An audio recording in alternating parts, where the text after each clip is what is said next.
नमस्कार दोस्तों, स्वागत है आप सभी का आज की प्री मार्केट रिपोर्ट में। आज है फ्राइडे 24 जुलाई। भाई लोग, क्या मार्केट के लिए फ्राइडे अच्छा रहेगा? फिलहाल जो ग्लोबल क्यूज आ रहे हैं उन्हें देखकर ऐसा बिल्कुल नहीं लग रहा। मिडिल ईस्ट में टेंशन अभी भी खत्म होने का नाम नहीं ले रही। आज लगातार 13वें दिन भी यूएस और ईरान के बीच मिलिट्री एक्शन जारी है। सिचुएशन अभी भी काफ़ी टेंस बनी हुई है और स्ट्रेट ऑफ हॉर्मूज अभी भी नॉर्मल ऑपरेशन में नहीं आया है। इसी वजह से क्रूड ऑयल फिर से 92 से $93 के ऊपर ट्रेड कर रहा है और high crude oil Indian market के लिए सबसे बड़ा नेगेटिव फैक्टर बना हुआ है।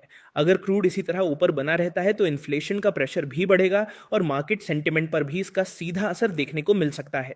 इसके साथ ही एक और बड़ी जियोपॉलिटिकल न्यूज सामने आई है। डोनाल्ड ट्रंप ने सऊदी अरेबिया के साथ न्यूक्लियर डील को लेकर बड़ा स्टेटमेंट दिया है। उन्होंने साफ कहा है कि सऊदी अरेबिया के साथ कोई भी न्यूक्लियर एग्रीमेंट तभी होगा जब सऊदी अरेबिया अब्राहम अकॉर्ड्स को ऑफिशियली एक्सेप्ट करेगा, यानी इजराइल को रिकग्नाइज करेगा। ये स्टेटमेंट भी मिडल ईस्ट की पॉलिटिक्स को और गर्म कर सकता है और ग्लोबल इन्वेस्टर्स इसी वजह से कॉशियस नजर आ रहे हैं। जब भी ऐसे जियोपॉलिटिकल डेवलपमेंट्स होते हैं तो उसका डायरेक्ट इंपैक्ट क्रूड ऑयल और इक्विटी मार्केट्स दोनों पर देखने को मिलता है। इसलिए आज भी ग्लोबल न्यूज़ फ्लो पर नजर रखना बहुत जरूरी होगा।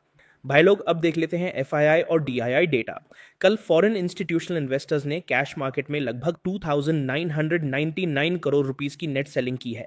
वहीं डोमेस्टिक इंस्टीट्यूशनल इन्वेस्टर्स ने अप्रोक्सीमेटली 2947 करोड़ रुपीस की नेट बाइंग की है। मतलब डीआईआई ने बाइंग जरूर की है, लेकिन एफआईआई की हैवी सेलिंग का प्रेशर अभी भी मार्केट पर क्लियरली बना हुआ है। भाई लोग, अब अगर डेरिवेटिव्स डेटा की बात करें तो वहां भी कोई खास पॉजिटिव सिग्नल देखने को नहीं मिल रहा। एफआईआई ने बैंक निफ्टी फ्यूचर्स में भी सेलिंग कंटिन्यू रखी है और निफ्टी फ्यूचर्स में भी अपनी शॉर्ट पोजीशंस बढ़ाई हैं। ओवरऑल डेरिवेटिव्स पोजीशनिंग भी फिलहाल बेरिश साइड को ही सपोर्ट करती हुई नजर आ रही है। इसीलिए जब तक डेटा इंप्रूव नहीं होता तब तक मार्केट में अग्रेसिव लॉन्ग पोजीशंस लेने से बचना ही बेहतर होगा। भाई लोग, अब बात करते हैं आज के निफ्टी के प्लान की। फिलहाल निफ्टी के लिए सबसे इंपॉर्टेंट लेवल रहेगा 23,900। जब तक निफ्टी इस लेवल के ऊपर सस्टेन नहीं करता तब तक किसी भी बाउंस को कंफर्मेशन नहीं माना जाएगा। अगर निफ्टी इस लेवल के ऊपर टिकता है तो पहला टारगेट 23,956 का हो सकता है। इसके बाद 23,990 जो कल का हाई था उस लेवल पर रेजिस्टेंस देखने को मिल सकता है।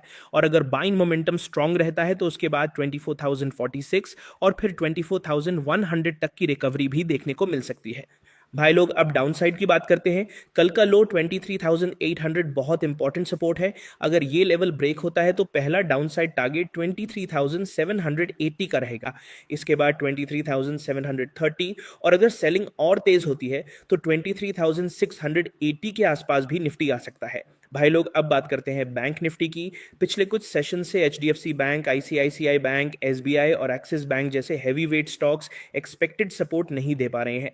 बैंकिंग इंडेक्स में वीकनेस की वजह से ही निफ्टी पर भी लगातार प्रेशर बना हुआ है और कल भी बैंक निफ्टी करीब 500 पॉइंट से ज्यादा गिरकर क्लोज हुआ।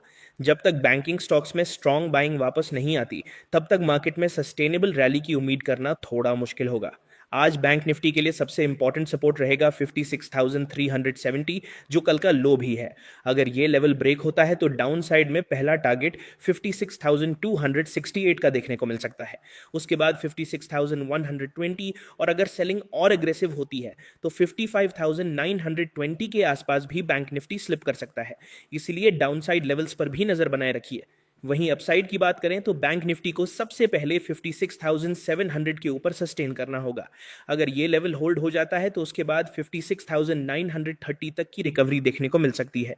फिर 57,000 के आसपास रेजिस्टेंस आएगा और अगर ये जोन क्रॉस हो जाता है तो 57,180 और उसके बाद 57,350 तक का मूव देखने को मिल सकता है।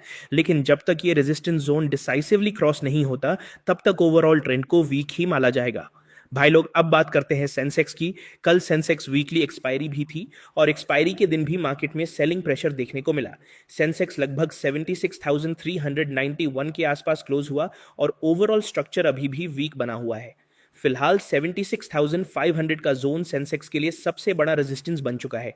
जब तक सेंसेक्स इस लेवल के ऊपर सस्टेन नहीं करता तब तक स्ट्रॉन्ग अपसाइड मोमेंटम की उम्मीद करना थोड़ा मुश्किल होगा।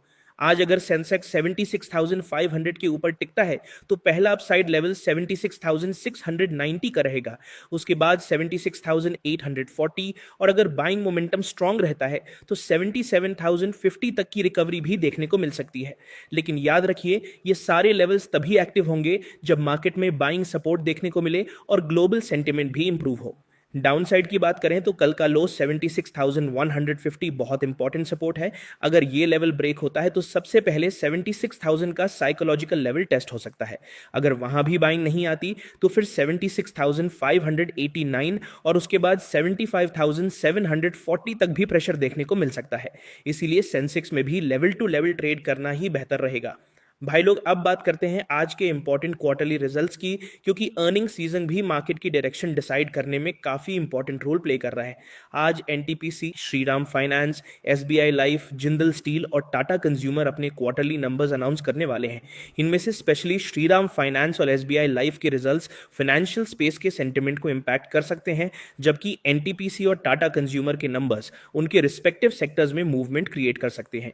अगर रिजल्ट्स एक्सपेक्टेशन से बेटर आते हैं तो सिलेक्टेड स्टॉक्स में अच्छी बाइंग देखने को मिल सकती है, और अगर नंबर्स वीक रहे तो सेलिंग प्रेशर और बढ़ सकता है। ओवरऑल अगर हम मार्केट स्ट्रक्चर को देखें तो अभी भी वीकनेस क्लियरली विजिबल है, इसीलिए सिर्फ एक ग्रीन कैंडल को देखकर अग्रेसिव बाइंग करना सही स्ट्रैटेजी नहीं होगी। मार्केट को कंफर्मेशन देना होगा।